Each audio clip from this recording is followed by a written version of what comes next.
Namaskaram, everybody.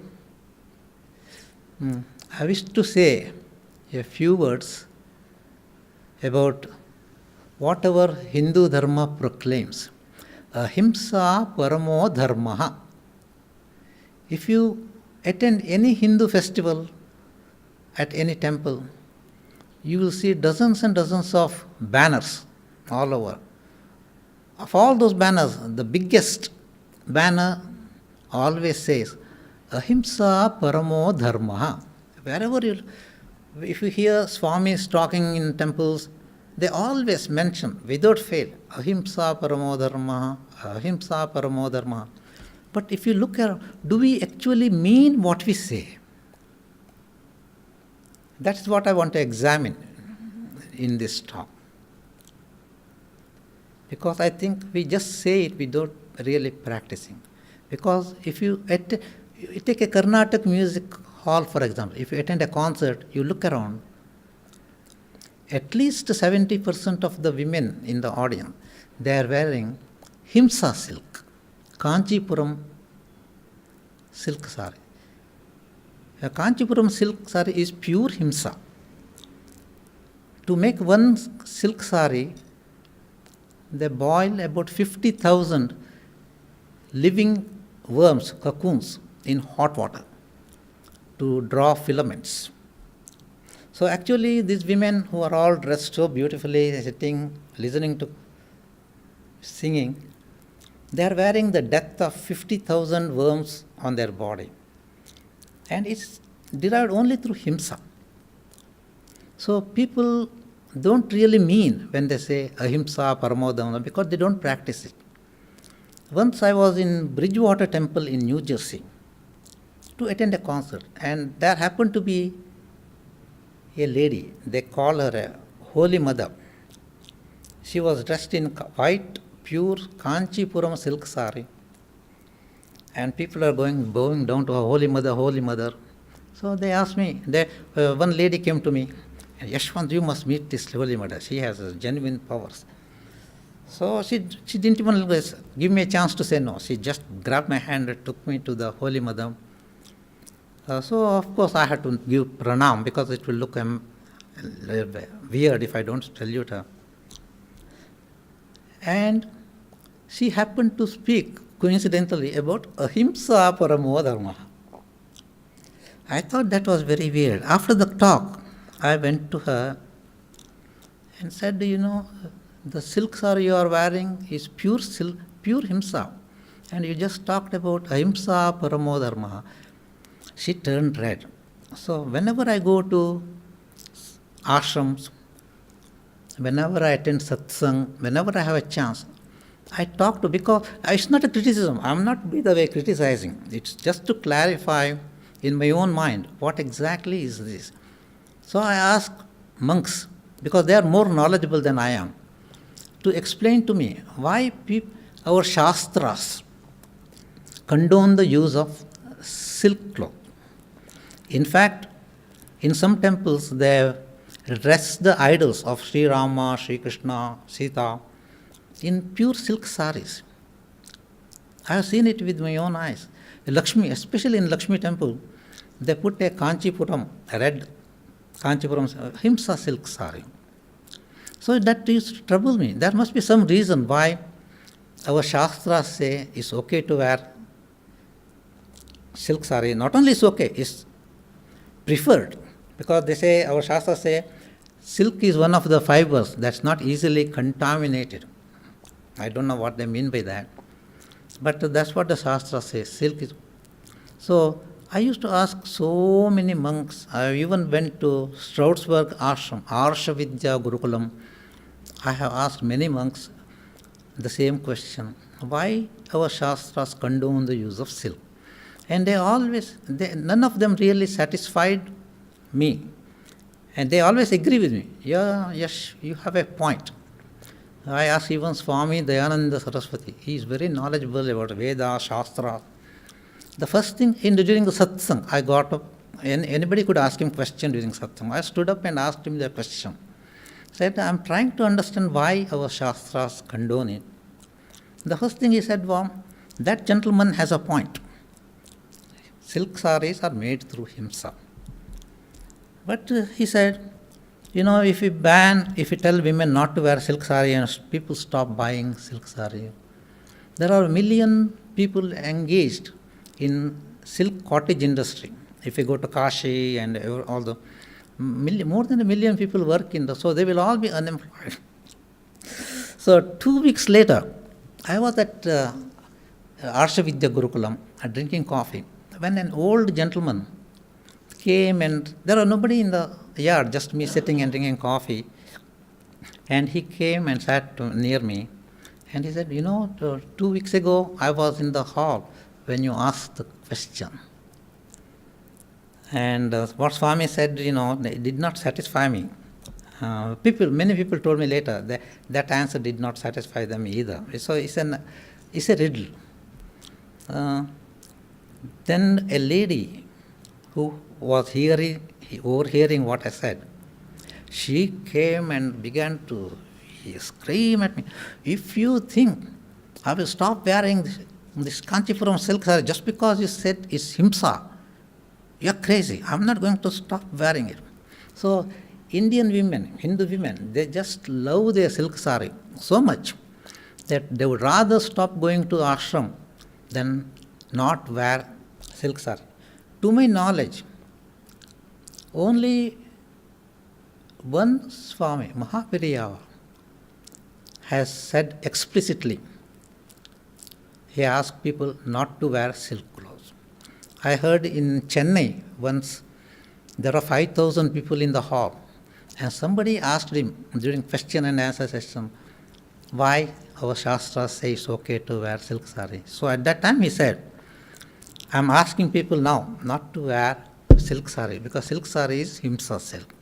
He's the only Hindu monk I know of who has publicly told people not to wear silk sarees. Then one day I was that remained a riddle to me until one day I was in my home reading internet, some articles on internet. I'm addicted to reading. I read a lot. So I came across finally an article that explained beautifully why our Shastras condone the use of silk. And the story goes like this.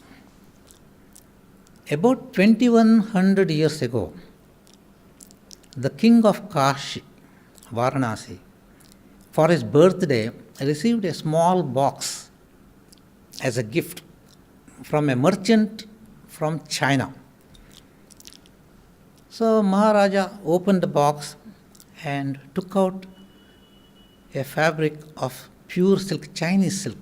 It was long, 7-8 meters long, shimmering, glittering, bright colors, very light. And the Maharaja looked at his own silk cloths and saw that his silk cloth was dull, lacked luster, and a little heavy, bulky, whereas Chinese silk was fluffy, very light and glittering, glowing. So he asked his minister, how come there is a difference between the silk I am wearing and this silk? So the one minister told him, the Chinese have their technology of producing long filament threads, and it is a trade secret. In fact, they guard the secret to such an extent that if anybody stole the secret, the punishment is death. So the minister explained to him that the silk made in India is not made of long, continuous filament. When the moth emerges from the cocoon, it breaks the cocoon. So the filament is shredded. It cannot be taken as a single long fiber. But the Chinese have developed a technique where once they find the end of the cocoon thread, they can pull it out in the form of a long single thread of 600 meter to 800 meters long single thread. Then what they do is join the filaments from 4 or 5 cocoons and thread them and send it to a reel where the reel turns, and then a long fiber, long thread is formed of 600 meters long, continuous fiber. So the fiber retains its luster. When the fiber is made of shredded silk, they lose their luster because there are too many rough edges. The crystalline nature of it is lost. It's all like fragment. So that's the difference. So the king says to the minister, oh, let us send 2 spies to China. Let them work as menial laborers in a silk factory. So he was warned that it's a very dangerous thing. If your spies get caught, they will kill them. The king says, no, it is worth it, right? So he sends 2 people to China to work in this silk factory. And those 2 men, after 6-8 months, they return to India, Kashi, with the secret. They now know what is the difference between Indian silk and Chinese silk. So, in Indian silk, when they make Indian silk, they don't kill the worm. They let the worm to grow into a cocoon, and from the cocoon a moth emerges live and flies away. So there is no himsa involved. And in Chinese process, they put the cocoon in hot water, boiling water, and kill the worm. So they kill 50,000 worms to produce one Chinese silk 4 or 5 yards long, So that is the reason our Shastras condone the use of silk, because until that time, the only silk available in India was Ahimsa silk. There was no such thing as Himsa silk known to Indians until 2100 years ago. In another website, I read that the technology from China was stolen and brought to India about 1800 years ago.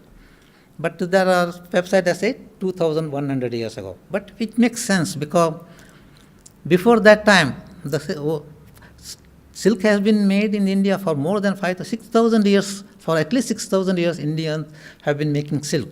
But they were all Ahimsa silk. Indians did not know Himsa silk. So it was condoned to put the silk cloth on the idols. But only after the Himsa silk came to India, people did not distinguish between Himsa silk and Ahimsa silk. So they went on using Himsa silk too, just by saying, oh, our Shastras condone it, without giving it much thought, why the Shastras condoned it. So after I learned the answer, it made perfect sense to me. I went back to Stroudsburg ashram and told one of the Swamis. I raised the subject again. Then he said, wait a minute, aren't you the guy who some 2-3 weeks ago talked to me about the Himsa silk? And I said, yes, I was the guy. But I finally found a logical answer that makes sense. And I told him this story. And he was very happy to hear what I said. He said, now what you said begins to make sense. Now I understand why our Shastras, because we have all been baffled, why our Shastras condone Himsa silk. Because in those days when the Shastras condoned, there was no Himsa silk in India. So as long as we wear Ahimsa silk, it's okay. That's what they said. But since then, because I have read a lot more, then I find that there is no such thing as Ahimsa silk either. Because when they produce Ahimsa silk, eventually the moth that emerges is killed. So in a website, I read that the guy who came up with the Ahimsa silk technique, a newer technique. In old days, Ahimsa silk was little rough to the texture, it's not very fine. Whereas now he has come up with a new technique. His name is Kusuma Rajaya. He's from Andhra Pradesh, but he has a factory in Bangalore. He buys cocoons from farmers who grow them, who grow the worms and allow them to form cocoon. He buys those cocoons and allows the moth to come out naturally.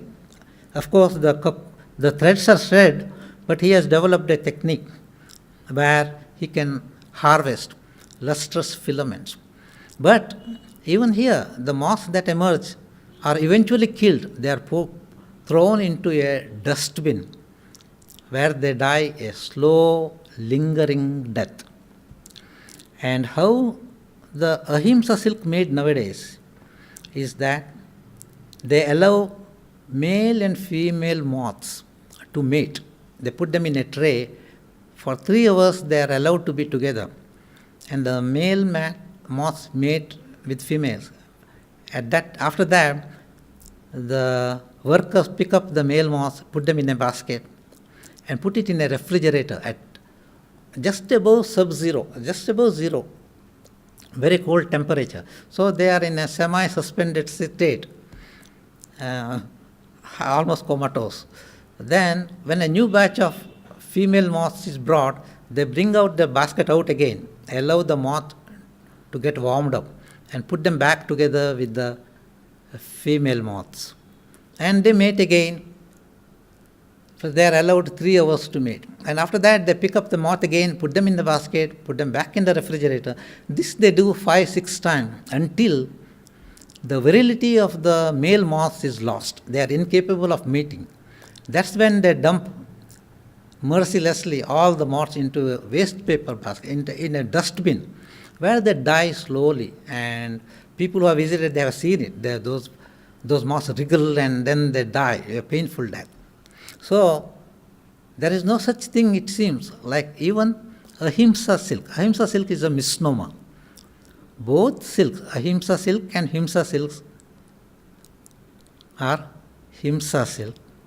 But it's a question of relativity. There is more cruelty in Himsa silk. There is less cruelty in Ahimsa silk.